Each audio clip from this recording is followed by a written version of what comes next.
Oops. Hey everybody, Tara Bachman here with the Matthew Wood Institute of Herbalism. We are recording more classes for you as we speak, literally. And we thought we'd give you some free previews here of classes to come. Matt is going to be teaching here some materia medica on Eleuthero, also known as Siberian Ginseng. Matt, off to you. Thanks, Tara. And yes, this is a wonderful herb. I was Johnny come lately to this plant because I didn't really care about the adaptogens that much or understand them. I'm more of a specificer, a guy who uses specific symptoms, and specific symptoms are created by the immune system's very exact reaction to some sort of pathogen or stress or injury. Whereas adaptogens treat, well, so there's two poles to the adrenal cortex. One pole reacts with the specific symptoms produced by a strong immune reaction.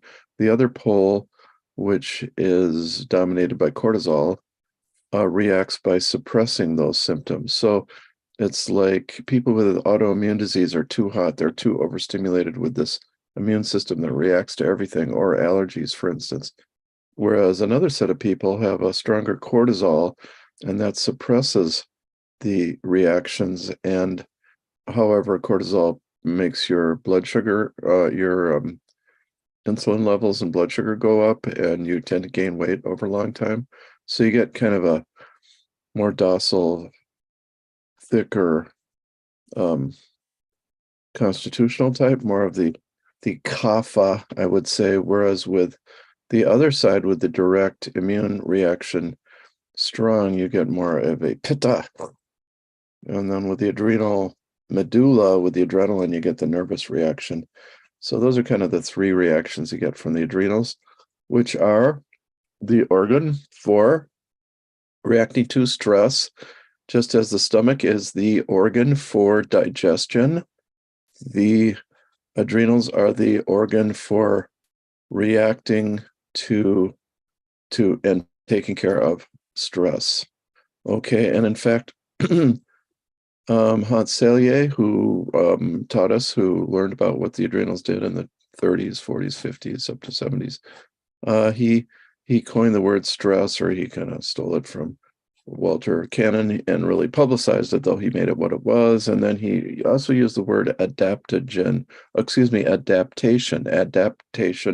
meaning that's how the system reacts to stress. And it either that can be by, well, it could be by that nervousness, it could be by the immune system ramping up, producing symptoms, or it could be by suppressing the symptoms with the cortisol. Cortisol is also known for helping us with long-term stress reactions with like instead of adrenaline, the cortisol takes over, and we have a more stable long-term reaction to stress. Also, if we're stuck on a desert island and we don't have enough food, it makes sure that it activates the food into the bloodstream. But if we're not stuck on a desert island, instead we're stuck in America in 2023 or whenever you're listening to this, and we're eating too much food, then our blood sugar goes up and the cortisol goes up, etc., etc. Also, if we're engaged in eating allergies, and instead of having an allergic reaction, we react with a boom, with the suppression. So you have to have that suppressive side, or things would just run free and you just burn up from too much of the immune reaction. So the two sides balance each other. That was part of Hans Selye's research, and it was part of well, it's just he's the one who coined the phrase type A and type B. Type A is the kind of more pitta, autoimmune reaction, do something type of person, and type B is more the docile, gain weight type person. Me, I do that. Okay. So, Eleutherococcus centicosus Aureliacea. Aureliacea is the ginseng family. And so this was always known as Siberian ginseng. Then the FDA got involved and they said, well, you can't call it ginseng. It's not one of the traditional ginsengs. I wish they had just shut up because they weren't users of herbs. They weren't professionals. They weren't lay people. And in fact, this should be called a ginseng. Actually, all three of these ginsengs, all the ginsengs are adaptogens. They have the right chemistry for this, which we'll go into, and which is even more more to say about the general adaptogenic background.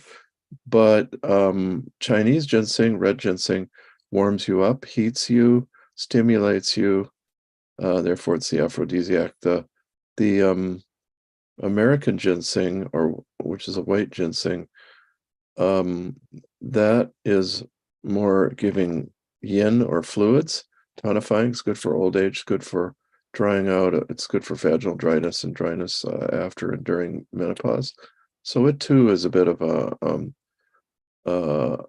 aphrodisiac as well. That term is not really very good, but it is definitely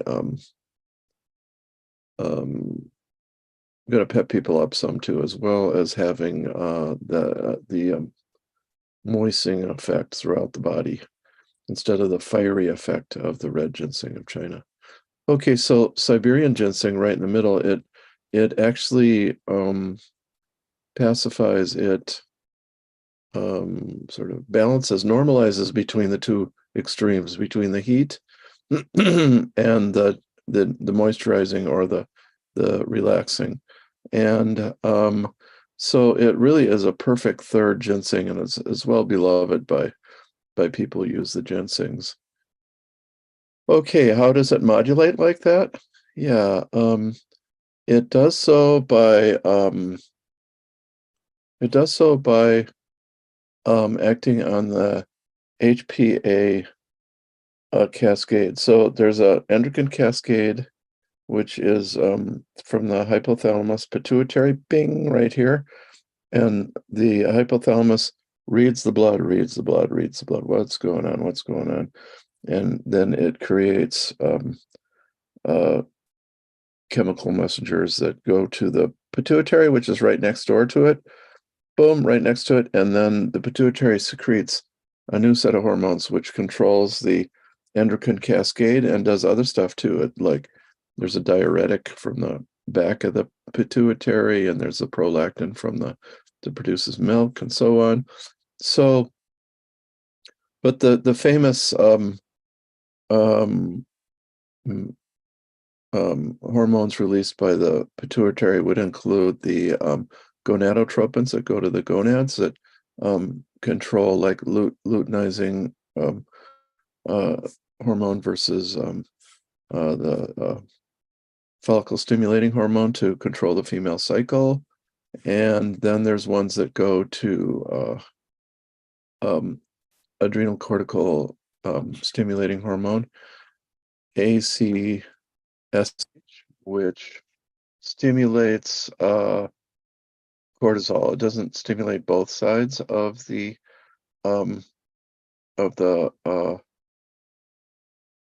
adrenal cortex. It only stimulates the adrenal side. And then we have, okay. Oops. I found this on the web for ACSH, which stimulates cortisol, doesn't stimulate both sides of the arms of the adrenal cortex. It only stimulates the damn thing. I don't know how to turn her off. Yeah, we'll have to cut that out. Oh. Shut up! If John can figure out how to cut that out, I wouldn't even mind cutting her off completely. I'd never use that. And we can address it when we see you on Sunday. Yeah, okay. All right, let's see. So the HPA axis, it's generating these hormones up here that are controlling down. It controls the thyroid stimulating hormone, controls the adrenal cortex, the adrenal cortical stimulating hormone, gonadal stimulating hormone, or and a few others. And it has this action on the cascade here on the top to bottom rulership, and it rules the adrenal cortex to some extent. So our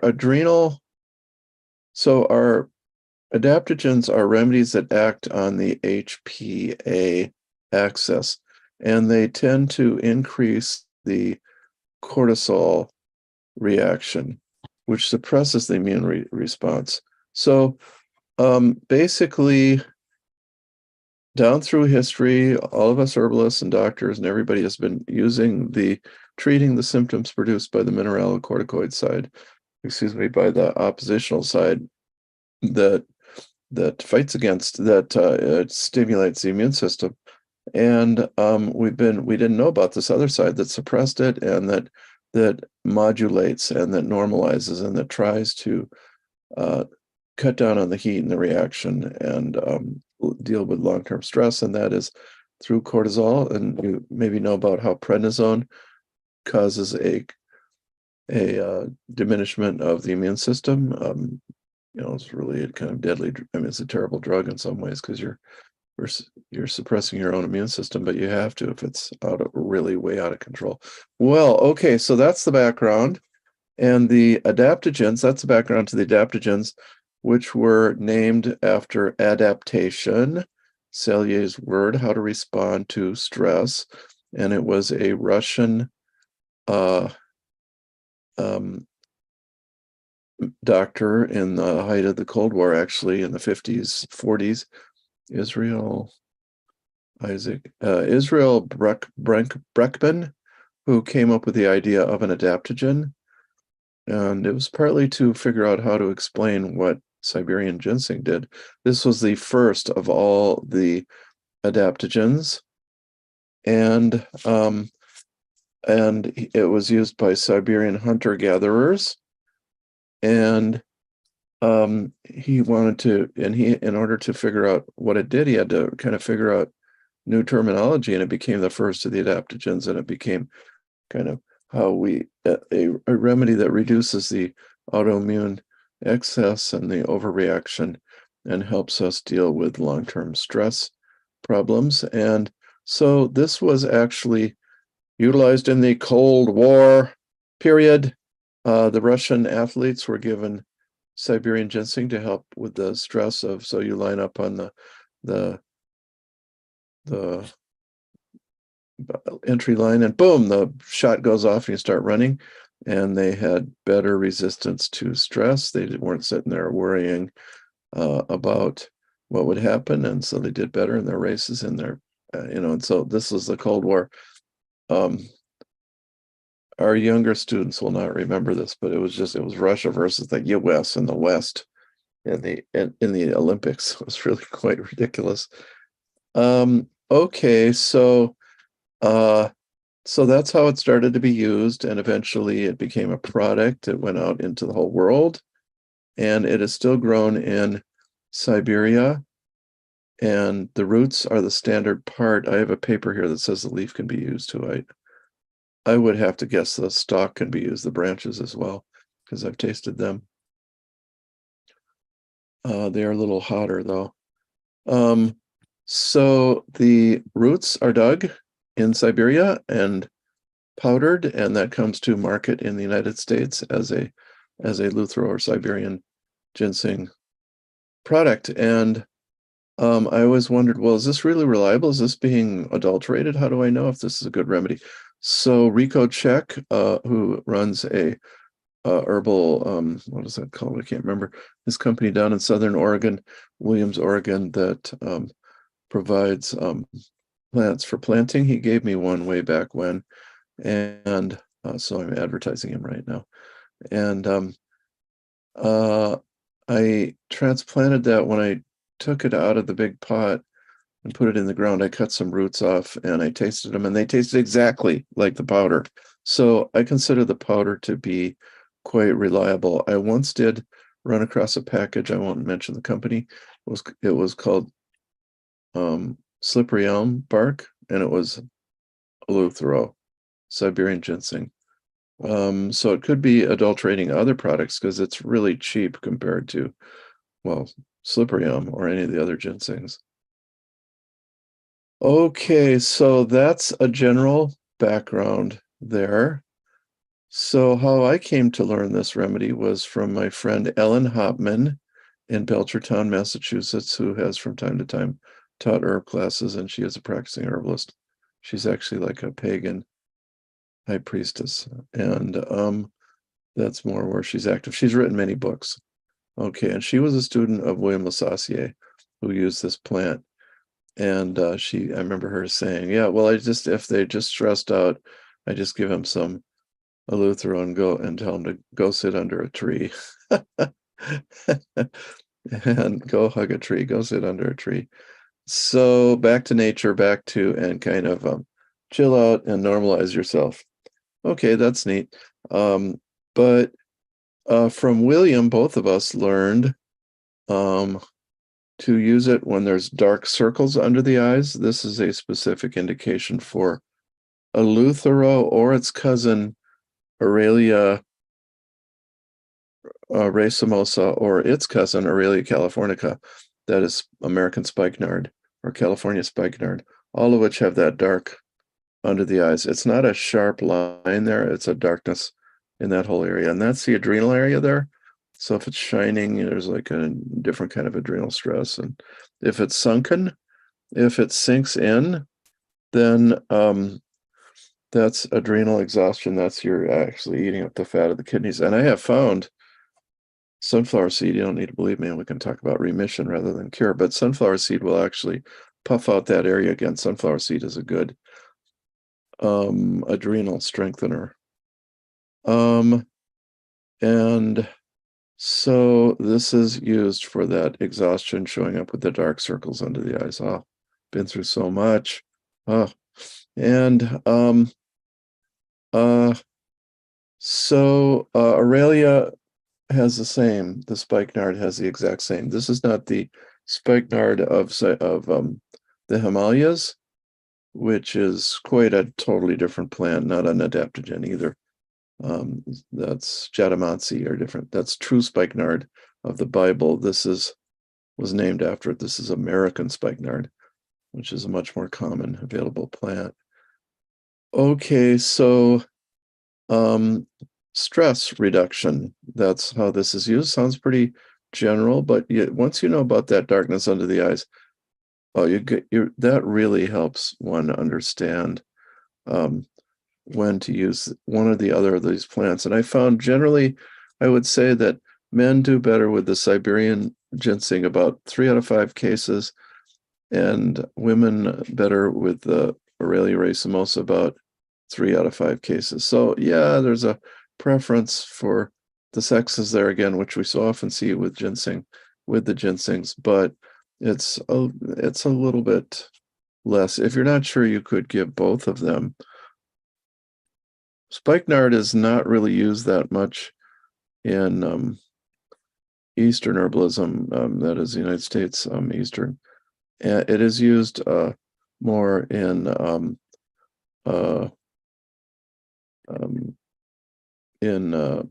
California. They use it quite a bit. So, but it's on the herb shelf. You can get it. It tastes kind of warm, but it's actually kind of cooling. Which again is normalizing. It's cooling off that excess in the reaction of the immune system. Okay, so a great case history that taught me a lot. My friend Glenda Croft, who is an herbalist. I hope she's still with us. A little bit older than me, but herbalist in South Wales. No, let's see. Over there, somewhere on the South Adelaide or New South Wales. I can't remember, but at any rate, she had a case of, she made an appointment with the man, and he came at 2:00 on a Wednesday afternoon or whatever, and he said, well, the patient's outside actually. She was like, huh? And she went outside with him, and there was a horse and a horse trailer, and he said, yeah, on the farm he runs great. He's a great racehorse. He always runs circles around everybody else, but when he gets to the racetrack, he stands in the box at the start, and he sweats and sweats, and by the time the gun goes off, he's all exhausted and he never does well. Is there something you can do for that stress reduction? And she said, yeah, Siberian ginseng. So she went with him to the next horse race, and there they were. And boom, he was out of the gate and he did great and he won the race. And the judges knew he had this, that he wasn't usually so good at.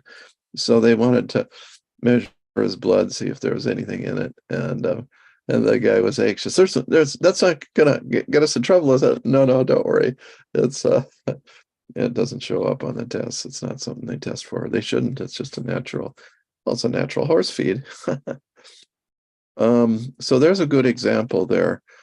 I've used it. I just look for that darkness under the circles under the eyes, because for me it's kind of hard to practice where there are no really great specific symptoms. That's a specific symptom, and that is helpful.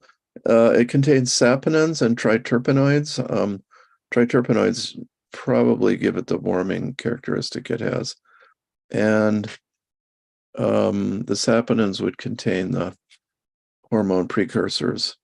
And there's a whole chemistry of adaptogens, and I would recommend the book by David Winston and Steve Mames, I believe, or someone Mames, Maimes.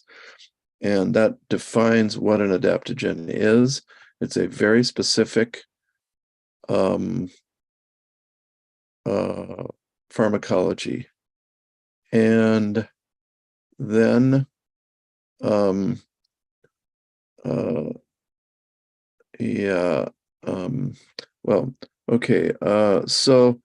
and then the other book would be Adaptogens by Donnie Yatz, and he just has every paper up to about 8 years ago when that was written. Grows in China, Japan, and I like this well-drained, poor soil in the sun, and actually Siberia, it should be stated, rather than more than China, Manchuria, and Japan, in the cold north. And it's collected in the fall. The roots are dug, and it's a beautiful hedge plant. Really, this will eventually be known